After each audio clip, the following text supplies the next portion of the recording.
O que é uma política empresarial? Por que é tão importante ter ela na sua empresa, qualquer tamanho que ela tenha?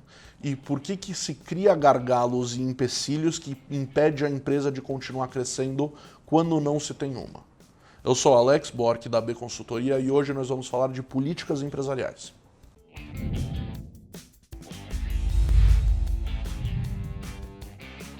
Uma política empresarial é uma necessidade absoluta existir em qualquer empresa. Ela é uma legislação desenhada para conseguir estudar e prever tudo o que está acontecendo na empresa. E ela cria todo o sistema de regras e funcionamento e sistematização e sucesso de uma empresa. Digamos que você acabou de começar uma empresa, você é um empreendedor e você tem 2 sócios e agora você vai chamar 3 funcionários. Pronto. A empresa com 3 sócios e 3 funcionários é uma empresa que está bem gerida, se bem organizada. Muita coisa a gente se resolve na comunicação interna da empresa e assim por diante.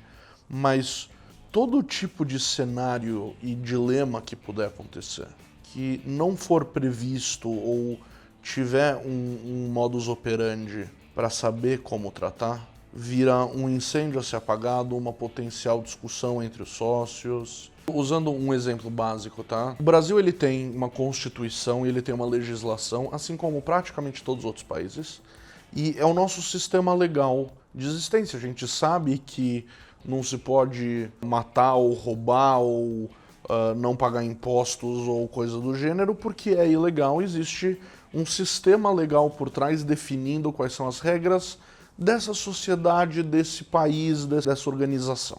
Uma empresa funciona muito parecido da mesma maneira. Qual que é o DNA e a cultura de uma empresa? Ele é uma coisa intangível que você não sabe descrever? Quais são as missões, visões e valores e objetivos de uma empresa? Onde se pode fazer o que dentro da empresa? Que setor faz o que? De quem que é a responsabilidade se alguma coisa de errado acontece? Por que tal emprego existe, tal função existe dentro da empresa? São todas coisas que são respondidas na política empresarial. Digamos que você começou uma empresa com o seu sócio e vocês fecharam o primeiro cliente. Esse primeiro cliente vai pagar 10 mil reais. O que vocês vão fazer com esses 10 mil reais? Vocês vão reinvestir na empresa? Vocês vão tirar 5 mil cada, colocar tudo no bolso e cada um pro seu canto? Vocês têm um fundo de resgate esperando por isso? Vocês têm um sistema de dividendos pensado nisso? Você e o seu sócio, que são diretores, respectivamente, financeiro e comercial da empresa. Quando se mexe com uma coisa que é com o cliente, mas é com finanças, é o diretor financeiro ou o comercial que vai falar com o cliente?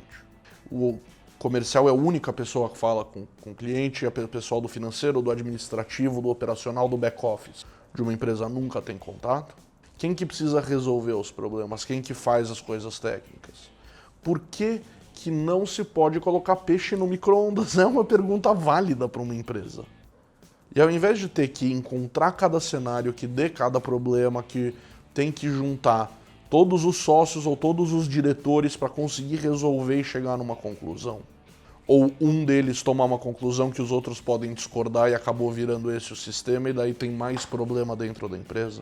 Esses são os tipos de coisas que precisam ser visitadas e vistas numa política empresarial. Quando eu comecei a AB Consultoria junto com o meu sócio, a gente pensou em fazer uma política empresarial antes do CNPJ da empresa. Teve algum debate falando, mas será que a gente precisa antecipar tudo isso agora e já fazer um organograma funcional de como é que vão ser as contratações e como é que elas podem subir, quais são os cargos futuros que vão ter?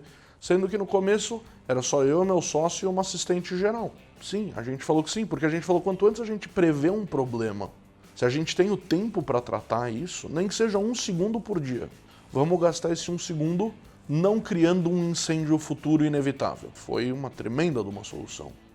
É um documento que todos os nossos funcionários e os nossos sócios e diretores leem no mínimo 1 ou 2 vezes por ano, sentados juntos. Olha, 4 folhas de papel, não é uma coisa que dá tanto trabalho. Mas é uma necessidade para uma empresa. Parece uma burocracia, mas não é. Imagina, vamos começar um país sem uma legislação, sem uma constituição. Daí deu qualquer debate, discussão, problema ou coisa que aconteceu entre 2 pessoas e daí vamos levar para um advogado e vamos levar para o tribunal, que também não existe, não é organizado, não tem um sistema por trás para chutar qual que vai ser o resultado e o que vai ser implementado como lei. Isso não é nem jurisprudência, isso é caos inicial. Você precisa ter não só o que a empresa faz, mas quem a empresa é. As pessoas dentro dela, o que elas fazem. As situações que encontram o que tem que ser feito. É uma solução para 1000 problemas, literalmente, nos próximos anos da empresa. E se for uma empresa grande que crescer de sucesso, 1 milhão de problemas na década subsequente. Absolutamente essencial. Uma empresa foi indo, foi crescendo, contratou equipe, agora está com 50 funcionários. Isso vai ser um exemplo base que vai acontecer de 1001 maneiras em todo tipo de empresa. Um cliente foi lá, pediu um produto, esse produto foi entregue com algum problema ou teve algum erro de atendimento, o cliente teve que voltar, falar com a equipe de pós-vendas para ser resolvido. Esse produto agora saiu de linha e não está mais em produção. Ele não pode mais ser substituído, não tem como consertar ele, porque é um produto de marca, é revenda, a gente não faz isso. Com quem que precisa falar? Quem que pode resolver esse problema? Quem que é o responsável? A gente vai reembolsar o cliente? A gente vai tentar fazer venda em crédito em outras coisas? A gente pode deixar coisas soltas acontecerem? Ou qualquer funcionário base pode pensar na primeira solução que ele tiver e aplicar ela? Você dá essa liberdade? Porque se você não tiver uma política empresarial, você não dá a guia, você não dá a legislação por trás para ele saber o que fazer. Pior ainda, uma situação que gala no meio de 2 grupos de pessoas. Você tem o setor comercial da empresa e você tem o setor financeiro da empresa. Alguma coisa que cai no meio desse buraco. Vira um jogo de batata quente até o ponto que explode e faz super mal para a empresa e mal para a imagem da empresa e alguém começa a falar mal sobre isso. É uma realidade. A gente sabe que todos os problemas de deu essa zona, não me resolveram, eu sou cliente. Eu vou falar mal da empresa, eu nunca mais chego perto desses caras, vou contraindicar isso para meus amigos, familiares e assim por diante. É pela falta de alguém com uma função designada e os outros funcionários da empresa saber que precisa ser tratado com esta pessoa para essa solução. Quanto mais perfeito for criado o organograma operacional da empresa, as funções do cargo e a política empresarial dela, mais a gente resolve. Começo não parece ser uma necessidade, são 2 sócios, 1 funcionário, 3 funcionários, a gente está aqui junto na mesma sala o tempo todo, a gente resolve todo incêndio que aparecer. E daí dá certo, a empresa cresce, você está com 10 vezes o faturamento, você está com 5 vezes a equipe, e agora você não tem mais controle sobre 25, 30, 50, 500 pessoas.